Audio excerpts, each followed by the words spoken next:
कुंभ का इतिहास दोहराया कि 1965 में इतने लोग भगदड़ में उनकी डेथ हो गई थी, फला में इतनी डेथ हो गई थी, फला में इतनी डेथ हो गई थी। तो मेरा सवाल है आपके माध्यम से पीयूष साहब से कि मालूम कैसे चला उनको कि इतने इतने लोगों की डेथ हुई थी? क्यों? क्योंकि कांग्रेस ने सदन के अंदर भी सदन के बाहर भी लोगों को बताया कि अगर भगदड़ हुई तो इतनी मौतें हुई थी। इसी से आपको एग्जाम्पल लेना था, तो आप क्यों छिपा रहे हो?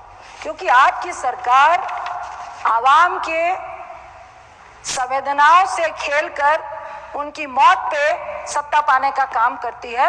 ये बहुत ही आवाम के लिए दुखद है, जो पूरा देश देख रहा है।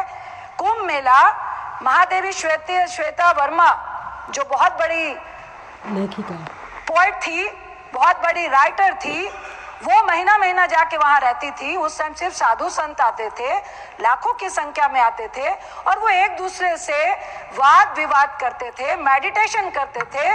वो आपकी सत्ता पाने से पहले कहूंगी कि मुझे जब पीयूष साहब बोल रहे थे और मृत्यु पे जिस तरह से छिपाया गया, तो मुझे कोविड का गंगा तट पे जो लाशों के ढेर को छुपाने का काम किया था ना आपने, उसी तरह आज कुंभ में भी आपने लाशों के ढेरों को छुपाया है।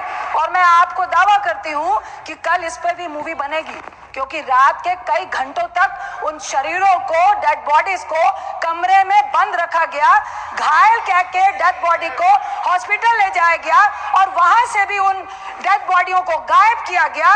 एसपी ने कहा मेरा नाम नहीं लेना, लेकिन जबरदस्ती लोगों से साइन कराया गया और कहा गया कि कहा जाए कि उनकी अपनी बीमारी से और नेचुरल डेथ हुई थी कुंभ मेले में, ना कि भगदड़ से हुई थी। ये हम सब के लिए बहुत शर्म की बात है।